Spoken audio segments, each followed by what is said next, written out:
sabiam que ele não sabia tocar guitarra. Então, creio eu que o rosto de Robert Johnson, né, se desfigurava, um espírito maligno se apossava dele e tocava a guitarra no show, nas apresentações dele. Por isso que ele não ficava de frente para a plateia, para ninguém ver o rosto demoníaco dele, né? Então, quando Maomé tinha essas revelações, o escrivão que andava com ele colocava um pano branco sobre o rosto de Maomé, porque o rosto dele se desfigurava, né? Ele ficava possesso, ficava em transe. Oh meu Deus, o que é isso, cara? Era o próprio diabo que se apossava de Maomé. O diabo precisava criar uma religião que se opusesse ao cristianismo. E ele encontrou em Maomé um servo útil, porque Maomé era um perturbado, cara. Então, o diabo usou Maomé para unificar o povo árabe, porque naquela época o povo árabe, as tribos, né, árabes, eles adoravam a vários deuses, né? Cada tribo tinha um deus, né? Então Maomé, o diabo sabia que para levantar um povo forte para combater o cristianismo, ele precisava unir esse povo, unificá-lo em uma só religião, né? E Maomé, ele pregava justamente a religião do Deus único, chamado Deus Alá, que não existe, né? Mas que o pessoal árabe caiu, né? Maomé foi enganado, e aí Maomé, enganou o povo árabe, né? E aí o povo árabe levantou a bandeira da Jihad, ou Guerra Santa, né? Então, aí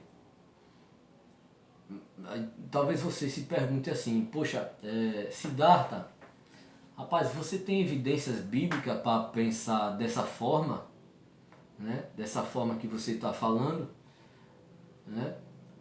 Pior que eu tenho, né? Tenho evidências bíblicas disso, né? Então eu vou mostrar aqui.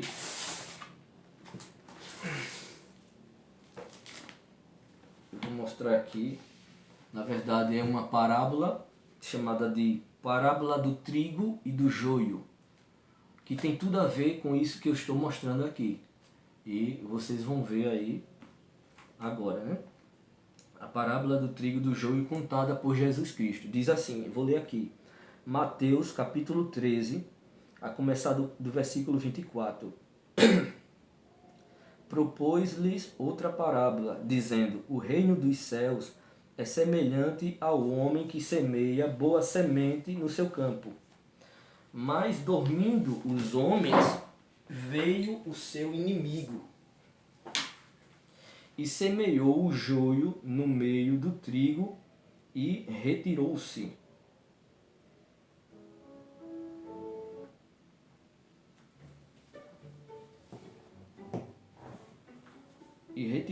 E quando a erva cresceu e frutificou, apareceu também o joio.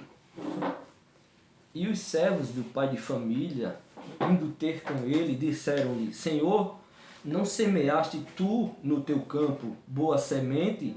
Por que tem então joio?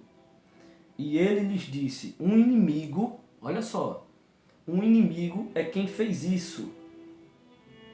E os servos lhe disseram, queres, pois, que vamos arrancá-lo?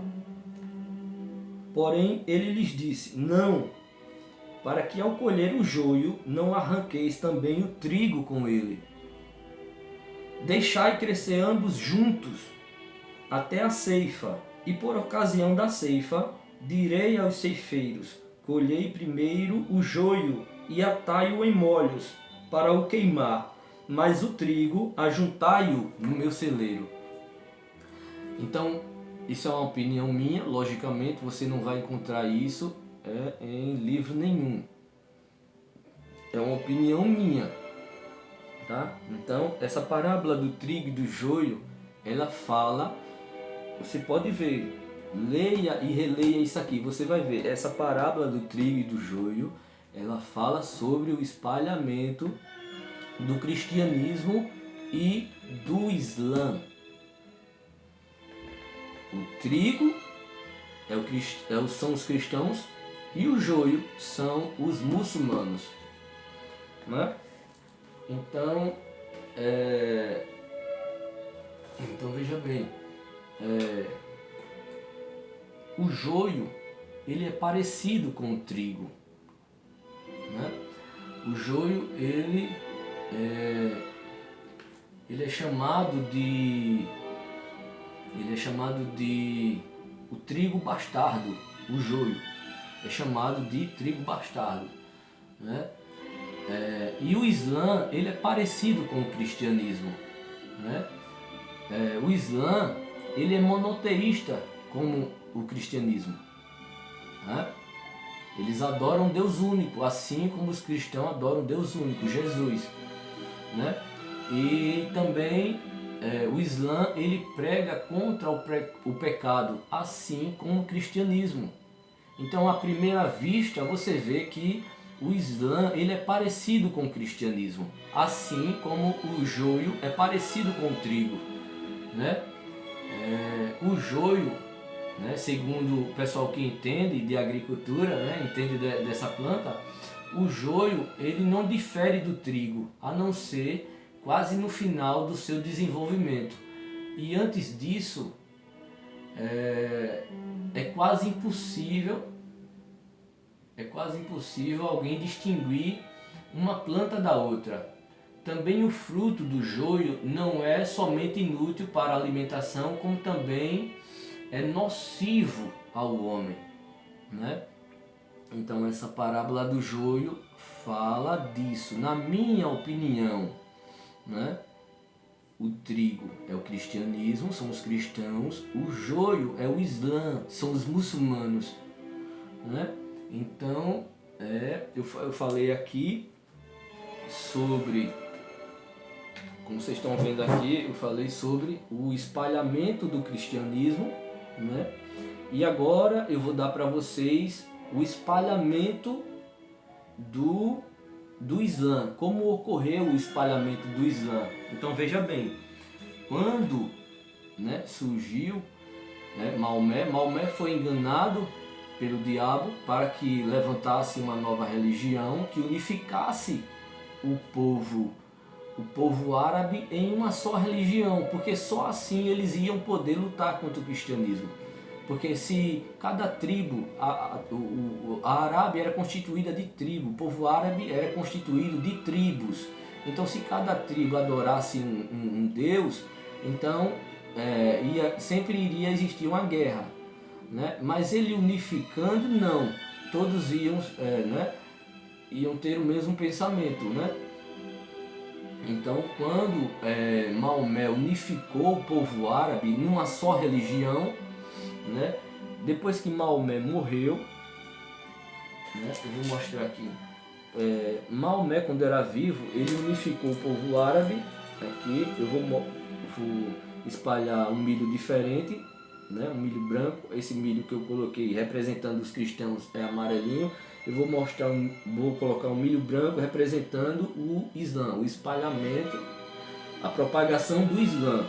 Então, primeiro, Maomé ele converteu essa parte ao Islã, né, da Arábia, né, onde ele nasceu, né? E depois da morte de Maomé, que foi em 632, quando os califas, né, que são chamados de sucessores, né, quando eles levantaram a bandeira da Jihad, ou chamada Guerra Santa, eles converteram essa outra parte da Península Arábica, né? E aí, em 634, os árabes invadiram a Mesopotâmia. A Mesopotâmia é essa parte aqui. Eles invadiram a Mesopotâmia, a Palestina, né? E a Síria. Em 637 também, eles tomaram Ctesifonte, que é era a capital do Império Sassânida, né? Era a capital do Império Sassânida. Na verdade, o povo era o persa, né? Só que naquela época já tinha mudado o nome, chamava Sassânida, né? Então, eles tomaram a capital sassânida, Ctesifonte, tomaram também Jerusalém, fica aqui, né? Em 642 caiu o Egito em mãos árabes, caíram o Egito.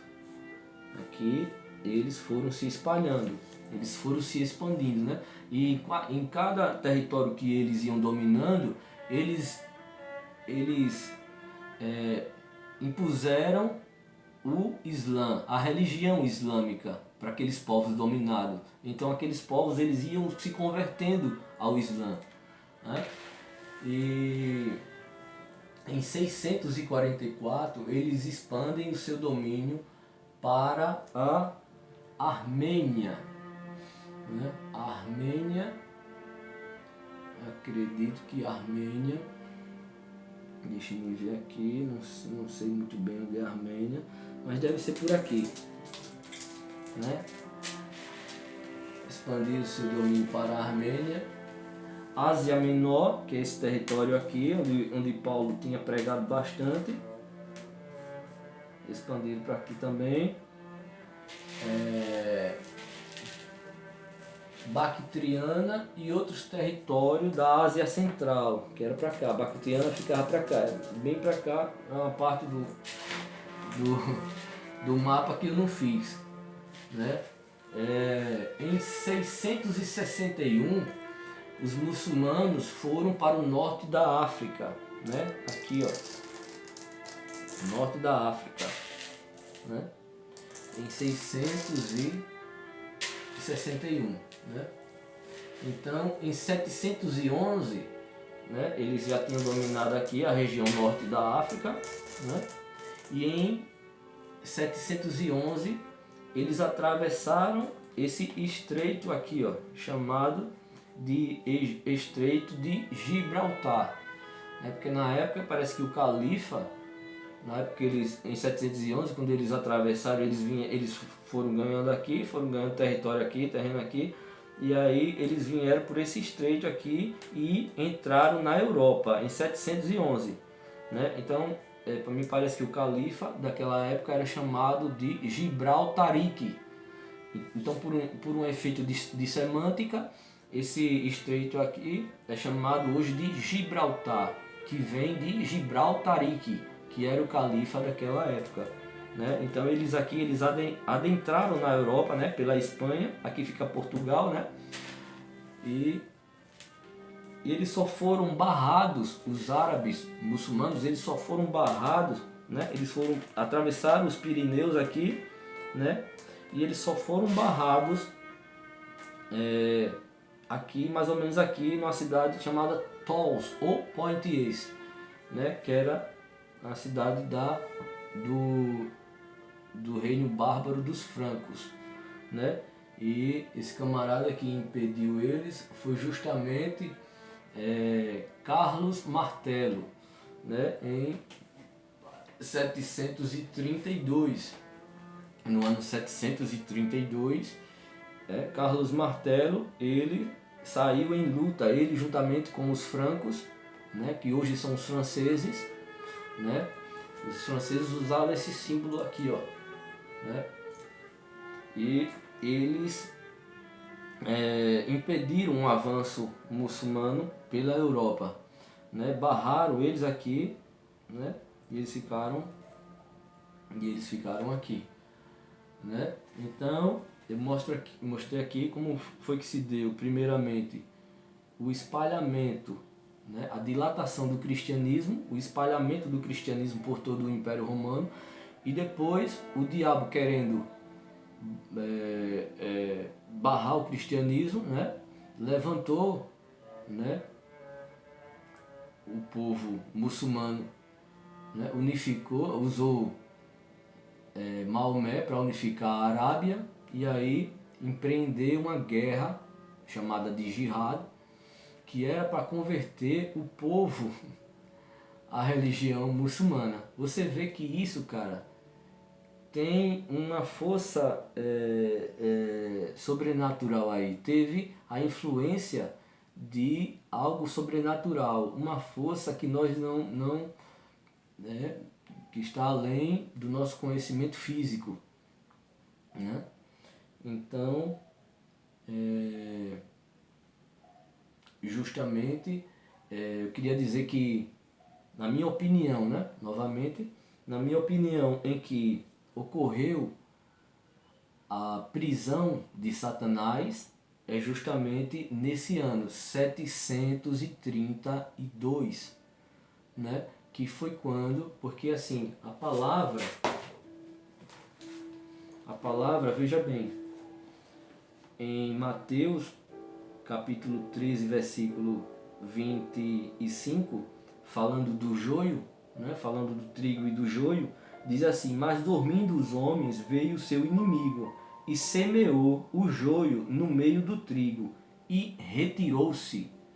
Né? Então, essa palavra aqui, retirou-se, para mim, ela diz muita coisa.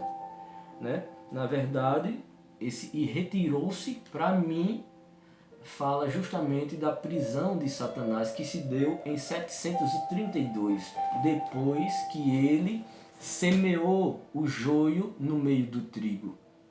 Né? Depois que ele semeou o joio no meio do trigo, ali foi a última cartada dele antes de ser preso. A última cartada do diabo, semear o joio no meio do trigo. Né? Então, em 732, na minha opinião, foi a prisão de Satanás. Né? Também, como o objetivo era de falar sobre o reino milenar de Cristo, que na realidade para mim é o reino de Cristo e não milenar de Cristo, porque é o seguinte, esse negócio não existe de reino milenar de Cristo.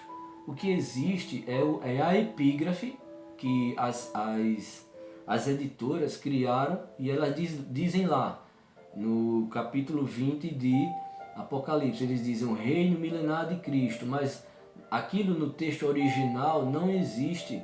Aquilo ali foi feito pelo pessoal das editoras, que colocaram aquela epígrafe dizendo o reino milenar de Cristo, porque na verdade fala apenas que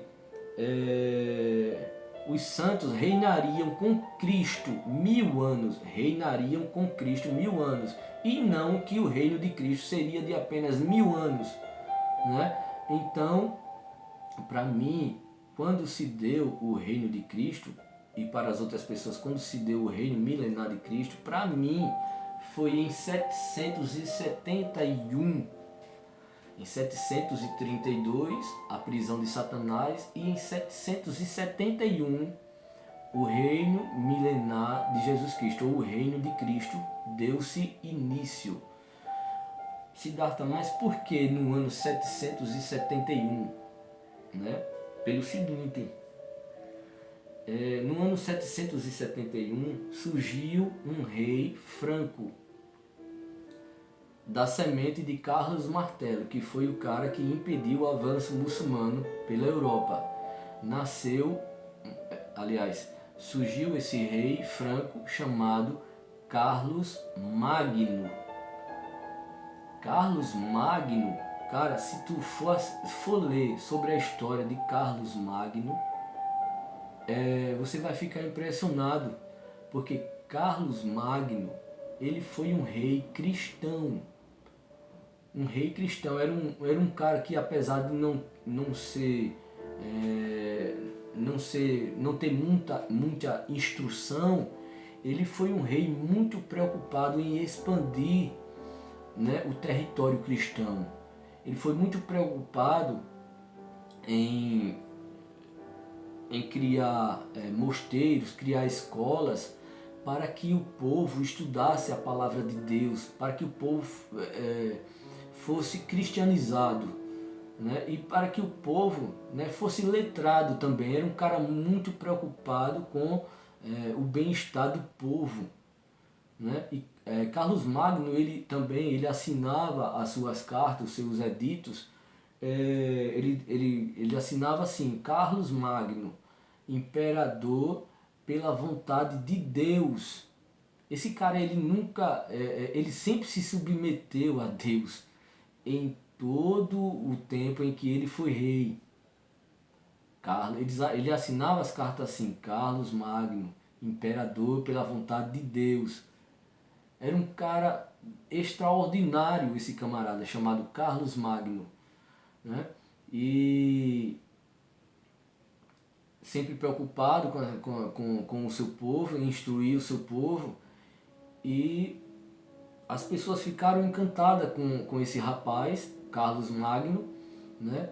E ao morrer, Carlos Magno, ele legou essa visão ao povo europeu, né? Um rei cristão, né? dominando sobre todo o território da Europa, né? Carlos Magno, essa figura formidável, para mim, ele foi uma figura do Cristo entronizado. Não que Carlos Magno fosse o Cristo, mas que ele era uma figura do Cristo entronizado. Se você for ler a respeito de Carlos Magno, você vai ver isso, né? E ele legou essa visão para o povo europeu, a visão de um imperador cristão dominando sobre todo o território, né? Então, para mim, o reino de Cristo deu-se início em 771, né? A própria figura de Carlos Magno mostra isso, dá a entender isso, né? Porque também o cristianismo já tinha se espalhado por todo o território, né? E aí a adoração idólatra tinha acabado e o cristianismo tornou-se a religião oficial do império, né? E foi crescendo, e foi aí que deu-se início ao reino de Jesus Cristo. E até hoje ele reina, né? Até hoje Jesus Cristo reina. A palavra de Deus diz que o reino dele não passará a outro. Por mais que a gente não veja dessa forma, né? Porque há tanta coisa ruim no mundo, né? Mas Jesus Cristo reina. Nesse exato momento ele reina, né? Então eu vou dar uma parada também aqui e depois eu faço uma outra continuação, né? Então tá aí.